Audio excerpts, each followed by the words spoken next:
manifestation law of attraction මේ දේවල් ගැන කතා කරද්දී ඔයා සමහර විට අහලා ඇති සමහර අය කියනවා මේ දේවල් කරලා නිකන් ඉන්න හොඳ නෑ වැඩ කරන්න ඕනි මහන්සි වෙලා වැඩ කරොත් තමයි දේවල් හම්බ වෙන්නේ කියලා.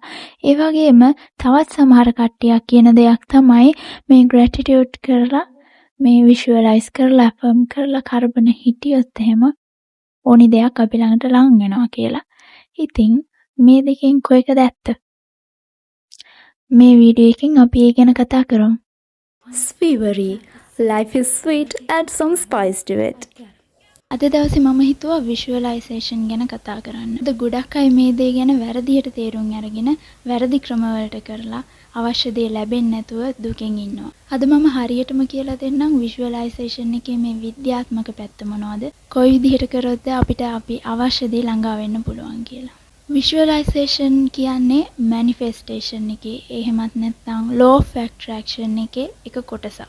එහෙනම් අපි මුලින්ම law of attraction කියන දේ මොකද්ද?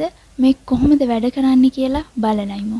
ඔයාලා law of attraction එකට අලුත් කෙනෙක් නෙවෙයි නම් ඔයාලා දන්නවා ඇති උඩු සිතක් තියෙනවා යටි සිතක් තියෙනවා මේ දේවල් කොහොමද වැඩ කරන්නේ කියලා පුංචි දැනුමක් ඇති. අපි බලමු. උඩු හිත නිතරම තර්කානුකූලව හිතන කෙනෙක්, ලොජිකල් දේවල් ගැන හිතන කෙනෙක්. අපි affirmations කරන්න ඕනි කියලා මම දක්ෂයි, මට හැම දෙයක්ම පුළුවන්, මම පොහොසත්, මම ලස්සනයි මේ වගේ දේවල් කියනකොට උඩු හිත ගොඩක් වෙලාවට තර්ක කරනවා. අපිට එහෙම දේවල් නැහෙනි. ඔයා බොරු කියන්න එපා. ඒ වගේ දේවල් කියලා අපි ඒ කියන පොසිටිව් සිතුවිලි උඩු සිත එළියට තල්ලු කරලා දානවා. ඇතුළට ගන්නෙ නැහැ. ඒ වුණාට යටිසිත ගොඩක් අහිංසකයි.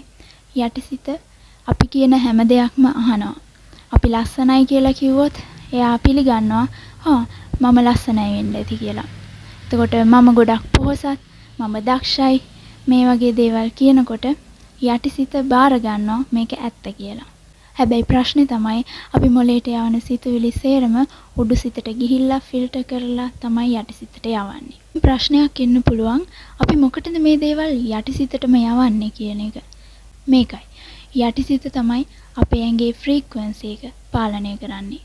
එතකොට අපේ ඇඟෙන් පිට වෙන ෆ්‍රීකවන්සි එක අපේ ඇඟෙන් පිට වෙන තරංග වලට අනුව තමයි අපිට අවශ්‍ය දේවල් ඇට්‍රැක්ට් වෙන්නේ. එතකොට යටිහිතේ ගොඩක් නෙගටිව් දේවල් තිබ්බනම් අපේ ශරීරයෙන් පිට වෙන්නේ නෙගටිව් තරංග. එතකොට අපිට ඇට්‍රැක්ට් වෙන්නේ නෙගටිව් දේවල්. හරියට රේඩියෝ එකක් ටියුන් කරනවා වගේ. අපි මෙතන මොන channel එකද ටියුන් කරන්නේ ඒ channel එක අපිට අහන්න ලැබෙනවා. ඒ වගේම තමයි අපේ ඇඟේදීත් අපේ ඇඟ ඇතුලෙන් නිකුත් වෙන්නේ මොන තරංගද ඒ තරංග වලට ගැළපෙන විදිහේ දේවල් තමයි අපිට ළඟා වෙන්නේ. ඒ හින්දා තමයි නිතරම හැමෝම කියන්නේ පොසිටිව් විදිහට හිතන්න, පොසිටිව් විදිහට ඉන්න. මොකද මේ විදිහට පොසිටිව් විදිහට හිටියොත් තමයි අපිට පොසිටිව් දේවල් ආකර්ෂණය වෙන්නේ. නිතරම සතුටින් ඉන්න ඕනි. නිතරම සතුටින් ඉන්නකොට තමයි සතුට හිතෙන දේවල් නිතරම ආකර්ෂණය වෙන්නේ. මේ අටිසිතේ තියෙන දේවල් වලට පැරඩයිම් එකක් කියලා කියනවා. මේ පැරඩයිම් එක පොසිටිව් නම් හොඳයි. අපිට පොසිටිව් දේවල් ලැබෙනවා. එතකොට මේ පැරඩයිම් එක නෙගටිව් නම් අපිට ඇට්‍රැක්ට් වෙන්නේ නෙගටිව් දේවල්. කොහොමද මේ පැරඩයිම් එක නෙගටිව් එකේ ඉඳන් පොසිටිව් විදියට හදාගන්නේ? පැරඩයිම් එක කියන්නේ අපේ යටිසිත විශ්වාස කරන දේ මොනවද කියන එක. අපි යටිසිත විශ්වාස කරන්නේ අපි හොඳයි, අපි දක්ෂයි, අපි බුද්ධිමත් මේ වගේ ධනාත්මක දේවල් නම් අපේ පැරඩයිම් එක ධනාත්මකයි. එතකොට අපිට නිතරම අපි ළඟට ළඟා වෙන්නේ ධනාත්මක පොසිටිව් දේවල්, සතුට ඇති කරන දේවල්. නිතරම සතුටින් ඉන්න පුළුවන් විදිහට අපේ ජීවිතේ හැඩ ගැහෙනවා. ඒ වුණත් අවාසනාවට ගොඩක් වෙලාවට අපේ පැරඩයිම් එක හැදිලා තියෙන්නේ නෙගටිව් සිතුවිලි වලින්. නිතරම අපි ගොඩක් දුප්පත්, අපිට එහෙම ලේසියෙන් සල්ලි හම්බ කරන්න බෑ. සල්ලි හම්බ කරන එක අමාරුයි. අපි දක්ෂ නැහැ. අපි ඒ තරම් ලස්සන නැහැ.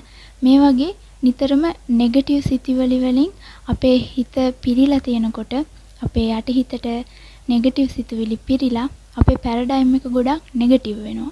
මේක චෙක් කරලා බලන්න පුළුවන්. ඔයා නිකන් ඉන්න වෙලාවට ඔයාගේ හිතට එන සිතුවිලි මොනවද කියලා ඔයා කල්පනා කරලා බලන්න.